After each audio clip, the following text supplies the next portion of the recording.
오늘 성경 말씀은 요한복음 3장 16절 말씀입니다. 하나님이 세상을 이처럼 사랑하사 독생자를 주셨으니 이는 그를 믿는 자마다 멸망하지 않고 영생을 얻게 하려 하심이라. 아멘.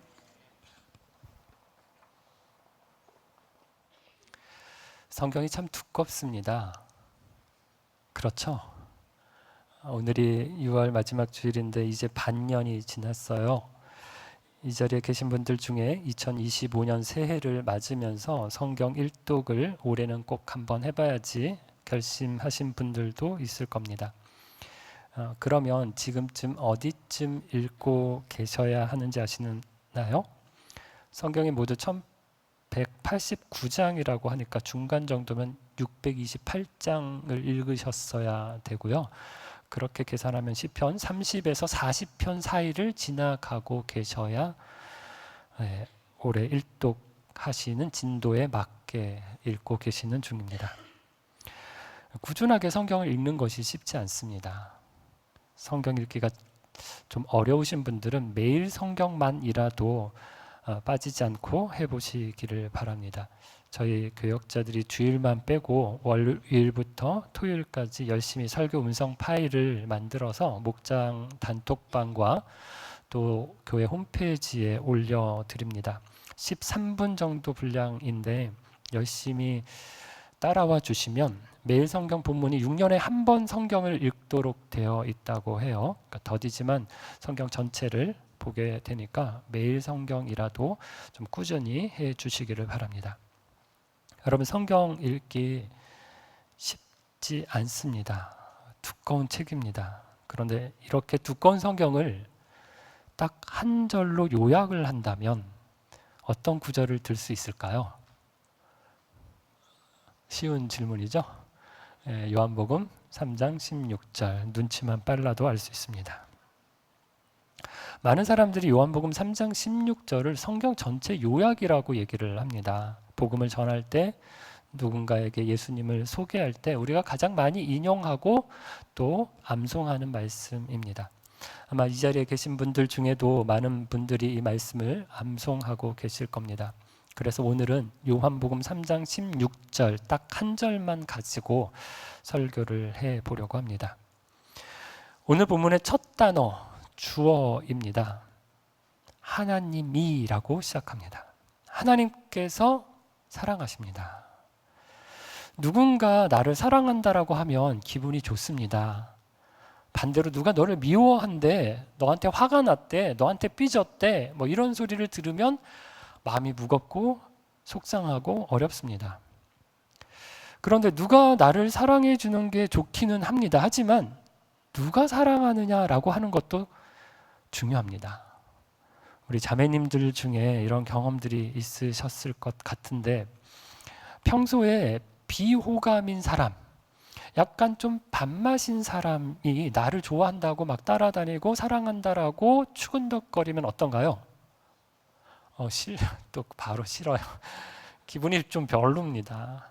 왜 하필 나를 좋아한다고 난리지? 뭐 이런 마음이 들고 멀리서 그 사람이 오면 쓱 피하게 되고 그렇게 되죠. 반면에 내가 호감을 가진 사람입니다. 볼 때마다 저 남자 너무 멋있다. 저 어떻게 꼬시지 내가? 뭐 이런 생각을 가지면서 설레였던 사람이 만약에 나를 사랑한다라고 하면 어떨까요? 말로 다 표현할 수 없을 만큼 기쁠 겁니다. 아마 세상을 다 가진 것처럼 행복할 겁니다.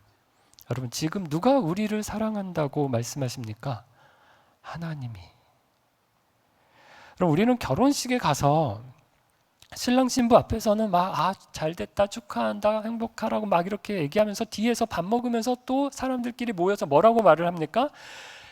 누가 아깝다, 저 사람 참 복 잡았다, 뭐 이러면서 또 수군거립니다. 사랑해서 결혼하는 사람들을 두고 하나가 되고 한 몸 되는 거룩한 예식을 축하하러 가서 아주 속된 세속적인 기준을 가지고 두 사람을 지금 저울질을 하고 있는 겁니다. 여러분, 이런 기준으로 본다면 오늘 본문에 나오는 하나님은 어떤가요? 말도 되지 않는 사랑입니다. 우리가 감히 쳐다볼 수도 없는 분입니다. 우주의 주인이시고 창조주이신 하나님께서 저와 여러분을 사랑하신다는 것은 너무 기울어진 사랑입니다. 이건 그냥 좋은 조건을 가진 사람과 맺어지는 차원이 아닙니다. 마치 재벌 3세와 만나는 거, 아니면 꿈에도 그리던 영화 배우나 가수와 사귀게 되는 정도, 이런 거 하고도 비교할 수 없는, 우리가 상상할 수 없는 대상을, 그 대상이 나를 사랑한다라는 것입니다. 다음으로 살펴볼 것은 하나님이 사랑하시는데 누구를 사랑하시는가 하는 것입니다. 하나님이 누구를 사랑하신다라고 합니까? 하나님이 세상을 사랑하신다고 합니다. 하나님은 세상을 사랑하십니다. 여기 세상은 하나님이 창조하신 세상입니다. 하나님이 세상을 지으시고 어떻게 말씀하셨습니까? 보시기에 좋았더라, 보시기에 좋았더라, 보시기에 심히 좋았더라라고 하셨습니다. 아담과 하와가 범죄하기 전의 세상은, 하나님이 처음 만드신 세상은 선하고 아름다웠습니다. 그러나 인간의 범죄로 말미암아 세상은 타락했습니다. 깨어진 세상이 되었습니다. 하지만 하나님께서는 이 인간이 망가뜨린, 깨어진 이 세상도 여전히 사랑하십니다. 여러분, 하나님이 사랑하시는 이 세상 안에 누구도 포함될까요? 저와 여러분입니다. 우리 한 사람 한 사람이 하나님의 사랑 안에, 그 사랑하시는 그 세상 안에 포함됩니다. 만약에 하나님께서 이 세상에서 사랑할 사람을 찾으신다고 한다면 누구를 사랑하셔야 될까요? 유명한 목사님, 힘 있는 사람, 노벨상 받은 사람, 미스 코리아처럼 아름다운 사람? 그럼 우리 기준으로 보면 그런 사람들이 하나님의 사랑을 받을 자격이 있어 보입니다. 그런데 하나님께서 사랑의 대상이, 사랑하시는 대상이 누굽니까? 저와 여러분, 우리입니다. 하나님이 우리를 사랑하시는 것이 얼마나 말도 안 되는 것인지 하나님께서 구약의 호세아서를 통해서 말씀해 주셨습니다. 하나님은 선지자 호세아에게 말씀하셨습니다. 명령하셨습니다. 결혼하라고 하셨어요. 근데 누구와 결혼하라고 하셨는가? 고멜이라고 하는 창녀입니다. 사랑받을 자격도 없고 선택을 받을 이유도 없어 보이는 여자였습니다. 호세아는 하나님의 말씀에 순종해서 그 여자와 결혼을 하고 그 여자와 결혼해서 아이들을 3명이나 낳았습니다. 그런데 이 고멜이 바람이 났습니다. 다른 남자와 눈이 맞아서 도망을 갔습니다. 하지만 좋다고 쫓아갔던 그 남자에게서 버림을 받고 노예 시장에 팔려 나왔습니다. 이때 하나님께서 다시 한번 호세아 선지자에게 말씀하셨는데, 가서 그녀를 사서 데려와서 다시 아내를 삼으라고 하셨습니다. 값을 치르고 다시 사서 다시 사랑하라고 하셨습니다. 고멜의 이야기가 누구의 이야기인지 아십니까? 바로 우리입니다. 우리가 고멜과 같은 사람이었습니다. 사랑받을 수 없는 창녀 같은 우리를 사랑해 주셔서 신부로 맞아주셨습니다. 그런데 우리는 그 사랑에 만족하지 못했습니다. 다른 사랑을 또 찾았습니다. 남편을 버리고, 하나님을 버리고, 자녀들을 버리고, 공동체 이스라엘을 버리고 다른 남자를 따라서 떠났습니다. 그러다가 몸도 마음도 자유도 다 빼앗기고 노예 신세가 되어서 시장에 팔려 나왔습니다. 그런데 그 자리에 하나님이 오셨습니다. 경매에 붙여져서 이 사람 저 사람이 나를 산다라고 흥정하고 있을 때 하나님이 월등한 가격을 부르셨습니다. 다른 사람들한테 뺏길까 봐 엄청난 값을 치르시고 우리를 사셨습니다. 고멜 같은 우리를 다시 사셔서 사랑해 주셨습니다. 다음으로 살펴볼 것은 하나님이 세상을 사랑하시는데 어떻게 사랑하시는가 하는 것입니다. 어떻게 사랑하신다고 합니까? 본문은 하나님이 세상을 이처럼 사랑하사라고 말씀합니다. 여러분, 이처럼 사랑한다라는 말은 무엇을 말하는 걸까요? 지금은 좀 뜸하지만 아마 포기한 것 같습니다. 예전에는 아내가 제게 자주 묻던 질문이 있습니다. 자려고 침대에 누워있으면 자기야 나 사랑해? 물어봅니다. 사랑하지. 그러면 또 물어봅니다. 뭐라고 물을까요? 얼마나 사랑해? 이러면 뭐라고 대답하기가 참 난감합니다. 무슨 드라마처럼 하늘만큼 땅만큼 사랑하지, 제가 그렇게 이렇게 닭살 돋는 멘트는 못합니다. 그래서 항상 이제 힘들게 쪼임을 받았었는데, 우리는 사랑을 보고 싶어 합니다. 진짜 사랑하는지 아닌지, 사랑하면 얼마나 사랑하는지 확인하고 싶어 합니다. 그래서 예전에는 연인들끼리 이렇게 종이약을 열심히 접었습니다. 1000마리쯤 접었었나요? 정성스럽게 종이약을 접어서 선물을 하고 그걸 받고 그걸 주면서 서로 사랑을 이 남자가 이 여자가 나를 이만큼 사랑하는구나 라고 확인하고 감격하곤 했습니다. 여러분, 우리 교회가 배지학교 학생들을 섬기기 위해서 목도리를 떠서 선물을 합니다. 그런데 목도리를 받으면서 우리 학생들이 감격을 하고 우리 학교에 있는 관계자들이 감동을 하는 이유가 무엇일까요? 드리는 수고 때문입니다. 우리 교회가 배재학교와 학생들을 생각하는 마음이 어느 정도인가 이 목도리에 담겨 있는 겁니다.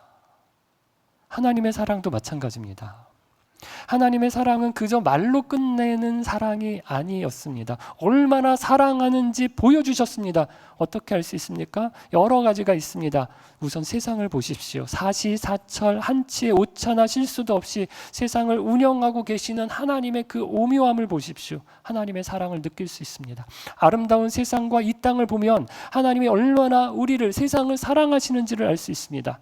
여러분, 내게 귀한 가정 주신 것, 사랑하는 남편과 사랑하는 아내를 주시고 자녀들을 주신 것, 하나님의 사랑의 증거입니다. 일할 수 있는 일터를, 공부할 수 있는 학교를 주신 것, 매일 먹을 수 있는 양식을 주신 것, 입을 옷을 주신 것, 따뜻한 가정 주신 것, 집을 주신 것, 모두 하나님의 사랑의 증거입니다. 내가 누리는 당연한 일상을 통해 하나님이 나를 참 많이 사랑하신다는 것을 느낄 수 있습니다. 그런데 여러분, 우리가 이런 걸로만 생각하면 하나님이 사랑하지 않으시는 거 아닌가? 이런 의심이 들 때도 있습니다. 왜일까요? 어려운 일이 생기기 때문입니다. 따뜻한 가정이라니요, 우리 가정은 하나도 안 따뜻해요. 차라리 부모님이 안 계셨으면 좋겠어요. 이렇게 말하는 분도 있습니다. 일터가 감사하다고요? 저는 직장 가는 게 너무 힘들어요. 너무 괴로워요. 미지의 서울이라는 드라마를 1화를 보다가 제가 중간에 이렇게 눈물이 글썽거리는 걸 저의 둘째가 보고 저를 얼마나 놀리는지, 직장 가기가 너무 힘든 거예요. 내일 아침에 눈을 떠서 회사 가는 게 너무 힘들어서 자기가 어떻게 생각을 했대요. 그래서 3층 높이면 떨어져도 안 죽겠다. 3층 높이에 이불을 털다가 내가 떨어졌다라고 그래서 이불을 먼저 던져놓고 그 이불 위에 떨어졌어요. 그 정도로 직장 다니는 게 힘든 사람들은 정말 하나님이 나를 사랑하시는 걸까? 이렇게 의심할 수 있습니다. 그러나 어떤 어려움이 오고 어떤 환경이 닥치든지, 심지어 하나님께서 나에게 어떻게 하시든지 상관없이 우리가 하나님의 사랑을 확신할 만한 이유가 있습니다. 그것은 바로 하나님께서 독생자를 주셨다는 것입니다. 독생자라고 하니까 어떤 분들은 하나님이 아들이 있는 거야? 그리스 로마 신화에 나오는 제우스 신이 누구랑 결혼해서 누구를 낳았다, 이런 것처럼 하나님도 결혼하고 하나님도 아이를 낳은 거야? 이렇게 오해하는 분들이 있습니다. 본문이 말하는 독생자란 그런 의미가 아닙니다. 독생자란 유일하고 독특한 아들이라는 뜻입니다. 우리가 이 말을 우리 수준에서 이해를 하기 위해 아들이라고 하는 것이지, 하나님이 아담과 하와를 만드신 것처럼 제일 처음에 만드신 아들이 예수님이라는 의미가 아닙니다. 예수님은 하나님이 만드신 피조물이 아닙니다. 예수님은 하나님과 동일하신 분으로 육신을 입고 이 땅에 오신 하나님 자신이십니다. 다시 말해, 하나님께서 독생자를 주셨다는 것은 하나님이 자신을 주셨다는 것입니다. 여러분, 선물 중에 최고의 선물은 뭘까요? 값비싼 선물도 좋지만 가장 귀한 선물은 그 사람의 마음이 담긴 선물일 것입니다. 마음에도 없는데 어떤 사람이 비싼 선물을 하나 던져주고 갔다면 기분이 어떨까요? 좋기는 좋겠죠. 좋은 거니까, 비싼 거니까. 그런데 조금 찜찜할 겁니다. 무슨 뇌물 받은 것 같고 불편할 겁니다. 그런데 정말 진심이 담긴 선물은 어떻습니까? 아무리 작아도 진심이, 마음이 담겼다면 우리는 그 선물을 평생 간직할 겁니다. 하나님께서는 우리에게 이렇게 좋은 선물을 주셨습니다. 그분의 마음, 아니 그분 자신을 주셨습니다. 하나님이 우리를 사랑하시는 것만 해도 참 감사한 일입니다. 내 이름을 아시고 불러주시는 것만 해도 참 황송할 따름입니다. 용태야 사랑한다 말씀만 해주셔도 몸둘 바를 모를 것입니다. 그런데 우리를 사랑하셔서 어떻게 하셨다고요? 자신을 주셨습니다. 독생자 예수님을 보내주셨습니다. 십자가에 내어주셨습니다. 다음으로 살펴볼 것은 하나님이 세상을 이처럼 사랑하십니다. 독생자를 주시기까지 사랑하시는데 왜 사랑하시는가요? 사랑의 이유와 목적이 무엇일까요? 본문 마지막 부분에 답이 있습니다. 이는 저를 믿는 자마다 멸망치 않고 영생을 얻게 하려 하심이라. 영생을 얻게 하시기 위함입니다. 여기 영생이란 죽음 이후에 불멸의 존재로 영원히 산다는 것만 말하는 것이 아닙니다. 성경에서 말하는 영생이란 하나님과의 새로운 관계 속에서 사는 새로운 삶을 가리킵니다. 그래서 여러분 지난 주일 예수님이 니고데모와 얘기하시면서 거듭남에 대해서 두 가지를 얘기하셨습니다. 거듭난 사람은 하나님 나라를 본다라고 했고 거듭난 사람은 영생을 누린다라고 말했습니다. 이 말은 죽은 다음에 하나님 나라에 들어간다라고 하는 말이 아닙니다. 죽은 다음에 영원히 산다는 말이 아닙니다. 거듭난 사람은 지금 이곳에서부터 하나님 나라가 이 땅에 임한 것을 본다는 말입니다. 거듭난 사람은 영생을 지금 이곳에서부터 하나님과의 새로운 관계 속에서 새로운 삶을 누린다라고 하는 말입니다. 그렇다면 영생을 얻는 사람이 누군가요? 이는 저를 믿는 자마다라고 말씀합니다. 예수님을 믿는 사람입니다. 그러면 여러분 여기서 중요한 질문이 하나 생깁니다. 믿는다는 것은 무엇을 말할까요? 저는 믿음의 조상 아브라함을 생각해 보려고 합니다. 아브라함을 믿음의 조상이라고 하고 히브리서 11장을 믿음장이라고 부릅니다. 히브리서 11장 1절과 2절에 이렇게 말씀합니다. 믿음은 바라는 것들의 실상이요 보이지 않는 것들의 증거니 선진들이 이로써 증거를 얻었느니라.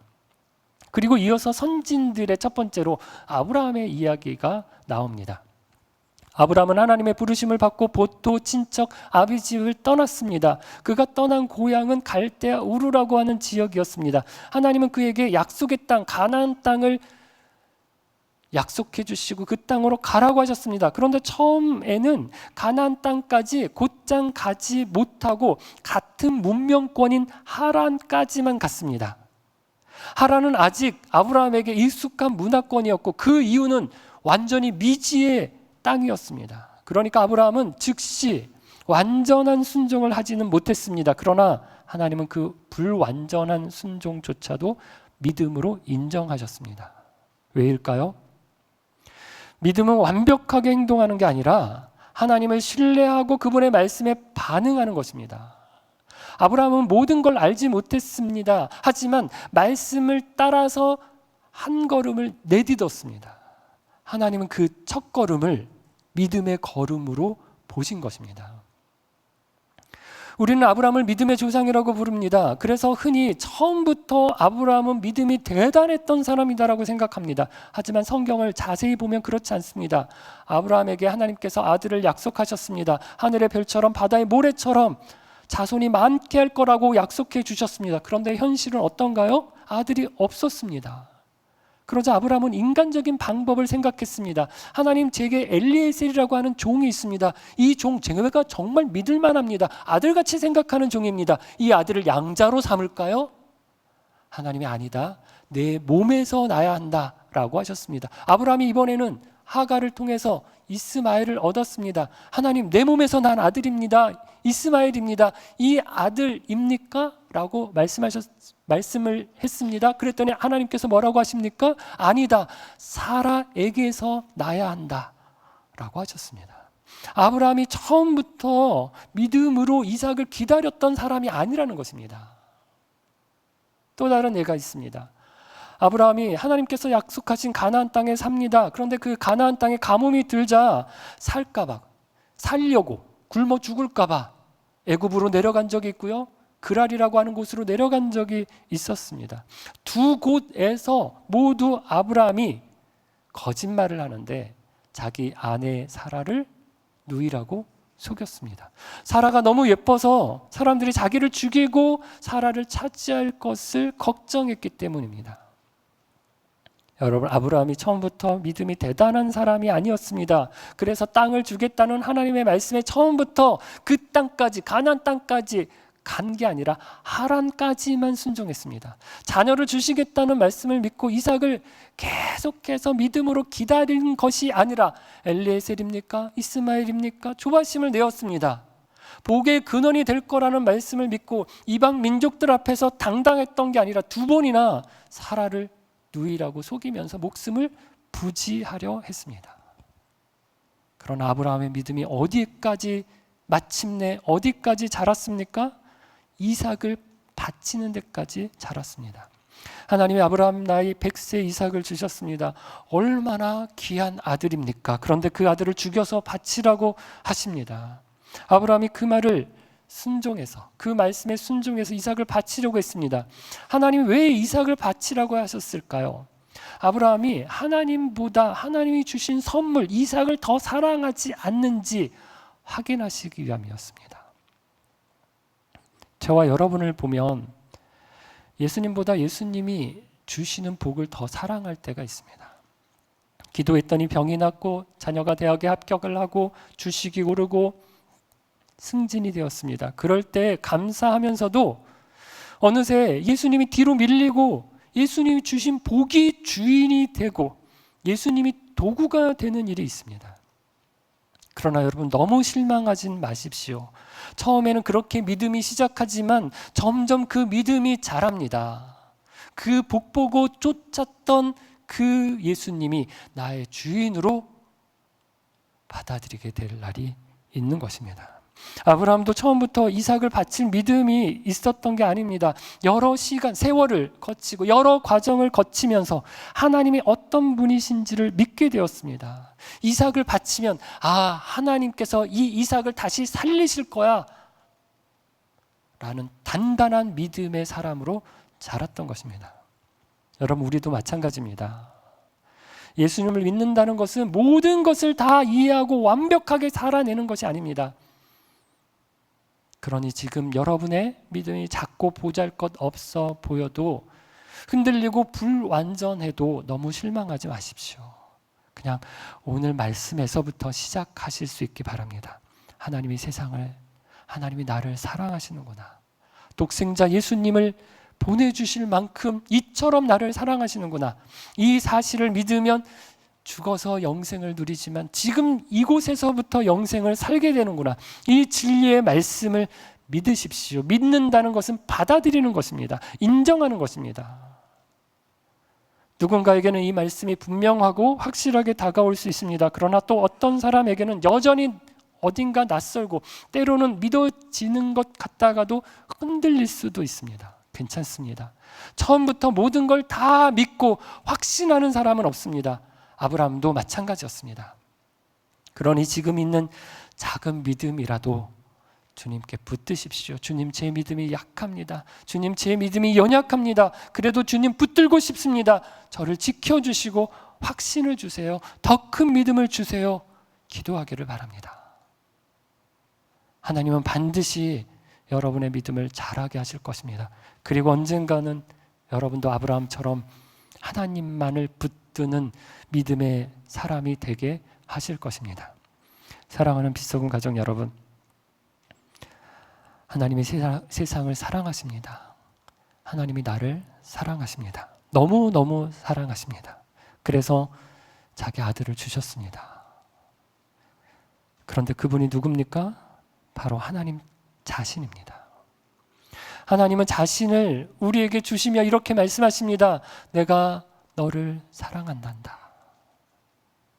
영생이란 복잡한 개념이 아닙니다. 우리를 위해서 독생자를 주신 그 하나님의 사랑, 그 사랑을 받아들이며 사는 삶이 영생입니다. 하나님을 내 아버지로, 예수님을 내 삶의 주인으로, 성령님을 나의 인도자로, 보호자로, 도움을 주시는 분으로 삼위 하나님과 관계를 맺고 사는 삶이 영생입니다. 그래서 영생은 죽어야 사는 게 아니라 지금 이곳에서부터 사는 것입니다. 여러분, 아버지가 하나님이신데 우리 주인이 예수님이신데 언제나 지켜주시고 보호해 주시는 분이 성령님이신데 뭐가 쫄립니까? 뭐가 두려웁니까? 보험 기간이 끝난 차를 몰고 밖에 나가서 운전을 하려고 하면 불안합니다. 그런데 보험에 들었습니다. 빵빵한 보험에 들었습니다. 자차 뭐 다 들었습니다. 든든합니다. 영생을 가진 사람은 그런 사람입니다. 하나님의 사랑에 보험 가입되어 있습니다. 영생이라는 보장이 있는 사람입니다.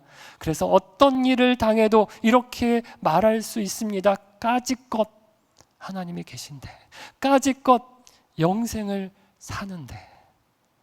영생을 사는 사람은 이 땅을 살아도 세상 사람들과 다르게 삽니다. 치사하게 거짓말하거나 남을 이용하고 남을 짓밟고 올라가려고 하지 않습니다. 왜요? 믿음이 있기 때문입니다. 믿음은 하나님의 말씀대로 사는 것입니다. 알고 있는 대로 조금씩 생각을 바꾸고 말을 바꾸고 행동을 바꾸고 삶이 바뀌는 것, 그것이 바로 믿음의 열매입니다. 여러분, 제가 다 바뀌어야 된다, 완전히 바뀌어야 된다라고 말하지 않습니다. 내가 생각해도 고멜 같은 인간이잖아요. 나같이 형편없는 사람, 자기 아들을 주시면서까지 사랑해 주신 그 하나님의 사랑, 그 사랑이 얼마나 큰지 우리가 아는 만큼, 깨달은 만큼만 조금씩 변하고 조금씩 바뀌어가면 됩니다.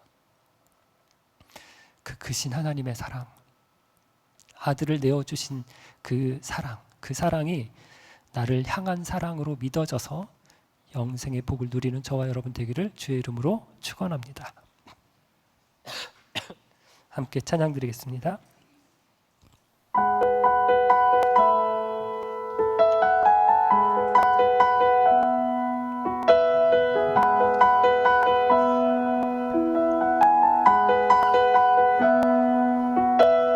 예수님 그의 희생 기억할 때 자기 몸 버려 죽으신 주 나 항상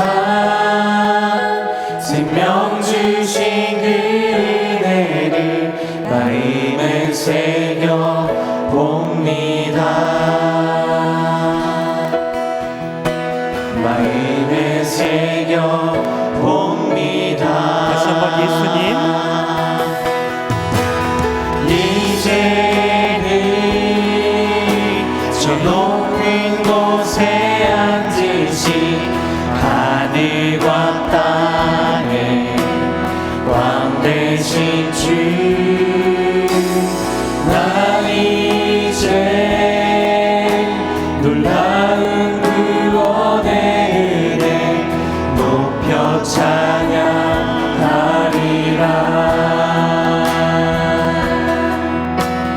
높여 찬양하리라.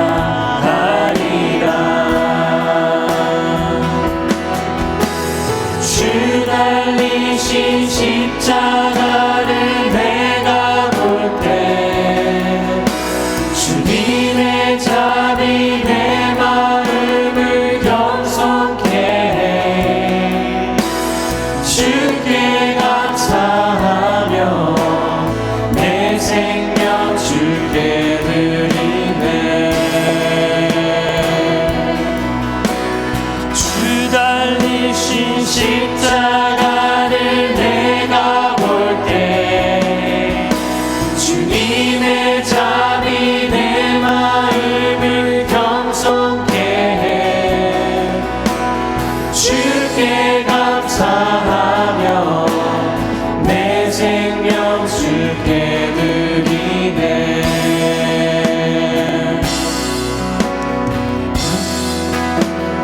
감사드리리 감사드리리. 주의 십자가 나의 친구 되신 주,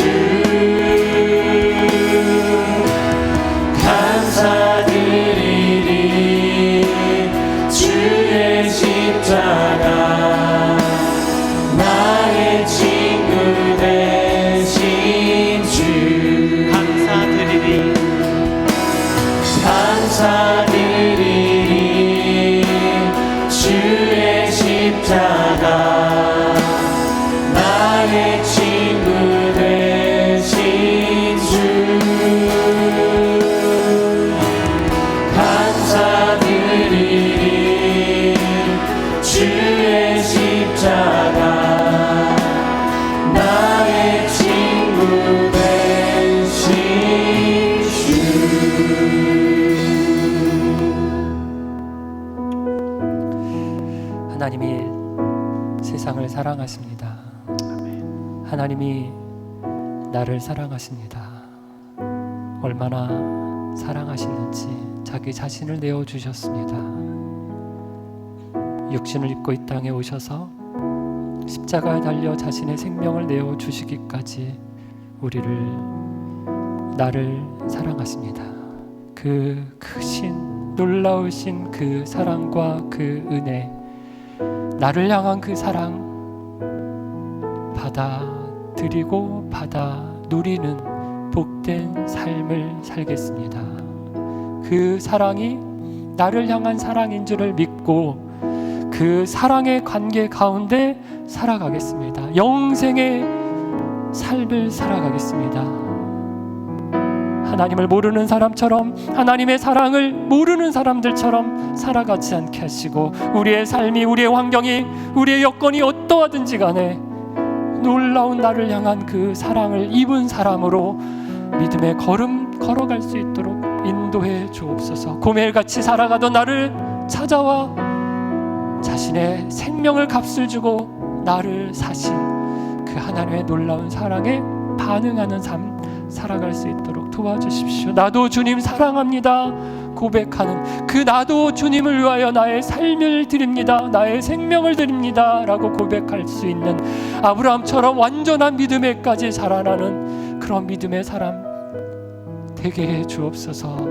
우리 함께 기도할 때 아직까지 이 사랑을 받아들이지 못하는 믿음 없는 연약한 지체들을 생각하며 기도하겠습니다. 믿음의 걸음을 걸어가고 있는 나 자신을 위해서 믿음이 더욱 성장하게 해 주옵소서. 우리 두 가지 생각하며 함께 기도하겠습니다.